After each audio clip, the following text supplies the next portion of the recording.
Welcome to Thanking You, where your dreams come true. And I have to say this very slow. I am with the District 31B Democratic candidate for State Delegate, Harry Freeman. What the hell did I just say? I honestly don't know. Is that your title? That's pretty wordy. Okay, yeah, because this is a professional gig. What is your title? What would you say if I walked up to the street and said, "Who are you?" Well, I am the candidate. I'm the Democratic nominee for State Delegate in District 31B here in Maryland. Thank you for sitting with us. Thank you for coming. You told me about your dream. You told me about your passions. And like I said earlier, I absolutely believed you. And I said, this is a guy who has a plan, not just a plan, but a vision, because he can see himself doing exactly what he just told me. The most. So that's where everything started with me. I felt your passion, and I believed that the dreams that you had inside could come to fruition. And if you look around you, this is exactly what that was. So weird. So what's funny about you is because you're in the politics world, and I'm so used to dealing with celebrities and not celebrities.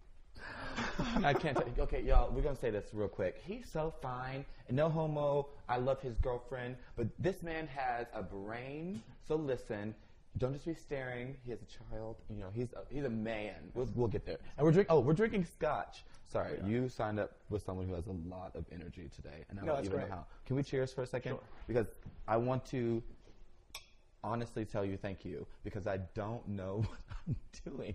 And I say that in saying, being at the bar with you, it was cool because I've heard a lot about you, and of course, we only want the best for our girl Megan. I'm saying that 1,000 times. But it really was a night that was cool because in the world of being an actor or a dancer, or musical theater performer, everyone hustles, and everyone works really hard, and everyone tries to be beautiful, and we all have our thing, but it is such a hard hustle. It is such a... And this is coming from someone who does dream big, and I'm just thinking, it's hard to get up and audition every day. It's hard to go to the gym. It's hard to be the product. And when I was explaining what I wanted to do to you, it was kind of more of not a frustration, but of I'm good at talking to people, and I want to. It sounds so simple in the time, but you saw, because you were connected to our cast, you saw my dreams and beliefs in myself, but then you saw really vulnerable spots because you were, you've seen the hustle. And so I'm going to stop talking about me, because the thing I respect about you is you hustle your ass off. And in the politics world, in my head, not that you guys are already in, but you know an end I can't understand. If my mom did not leave St. Louis to go to Texas to raise us, to educate herself and then raise us, I'd be in St. Louis probably still gay, but I would be a very different person. You'd be very different. We would not be here. That's really why this is happening, at least for is when I watch the TV and the hosting world, I guess, all the black men in hosts are in politics or on sports, and everyone else is getting arrested or a thug or getting shot. There's no, and I know black excellence is the thing, but there are no young black men who we're being shown, they're thriving everywhere. We are thriving everywhere, but no one is showing that we have ambition and we have goals and we have, we're people. How do you feel as a father now that you've comprehended what it is to be a father, to give up and sacrifice for your son, and you are very well educated on what opportunities mean? Yeah. How does it feel to be running for an office to make change with the future? You are making change. You're making change at home, and obviously I'm sure you want your life to be better, for Harvey to be better than yours. Well, my son is a huge reason why I decided to do this. He's Instagram famous. P.S. He is Instagram famous. Yeah, you know that. He probably has more followers and admirers than I do. Account.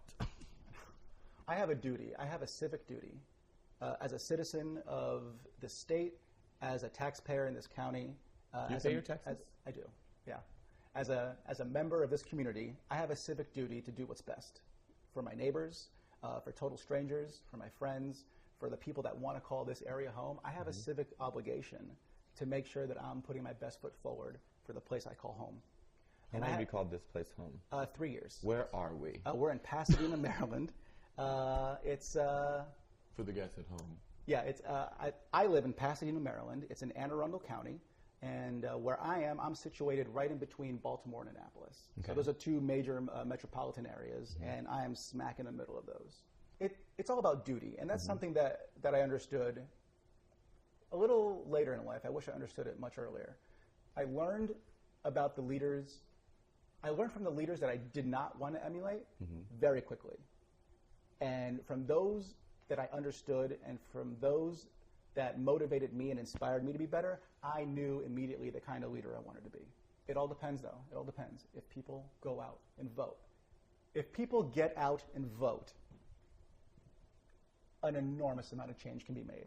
If you're waiting for changes at the political level to be made, if you think the people you've already elected are going to initiate change and start marches and rally the troops, you've already lost. The change begins with you.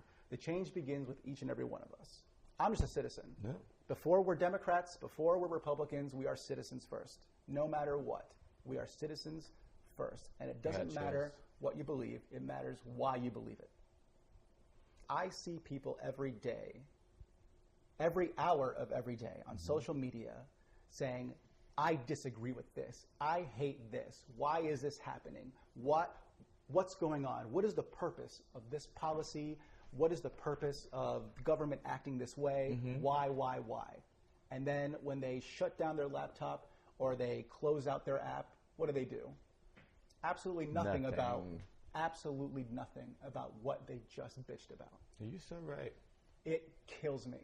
It kills me. I'm tired of that. And I don't want to be part of that culture. Yeah. I don't want to be part of this culture of complaints.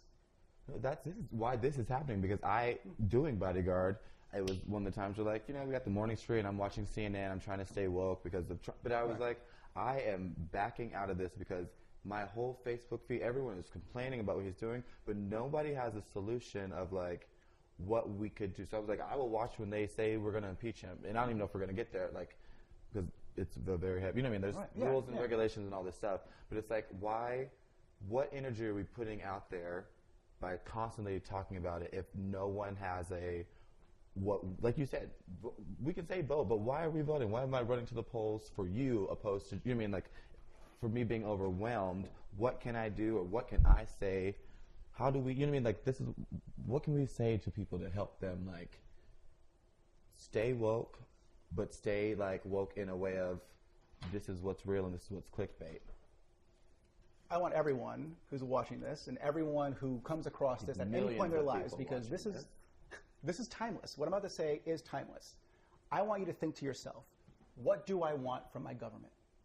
Very simple question. What do I want from my government? What am I going to do about what I want? How am I going to get it? And why should others believe that too? That's how you start. That's how you start. Break it down. Man, I am going to be alive for the next, half a dozen decades. Willingly. Yeah. I see that for you. Every decision that these people make in our government will affect every single person within those districts, whether it's at the state level, the county level, the federal level. Everyone is affected by politics every single day. What do you want from those people? How much power do I actually have? When people, and this will be my, don't hate me, but when things go wrong, I am caught in this category where somebody will post in their Instagram story, call your blah, blah, blah, to, like, bitch about, is that No. I hate power? that. Okay. I hate that. Because Can we be real? Because it doesn't feel like...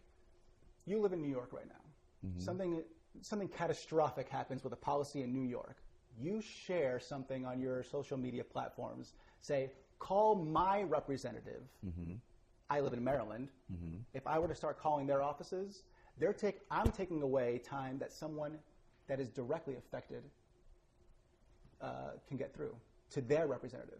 I'm clogging the lines of the person who has sworn to uphold the Constitution of whatever district or a jurisdiction that they have, whether it's the state constitution, the federal constitution. They are sworn to protect those opportunities, to create those opportunities, or to have complete disregard for opportunities. Those are pretty much the three things that lawmakers do. They create opportunity, they protect opportunity, or they destroy opportunities. So if you have someone from outside a particular representative, delegate, senator, governor, flooding their lines, flooding their inboxes, it's detrimental to the people that actually live there. Okay. So I don't recommend that.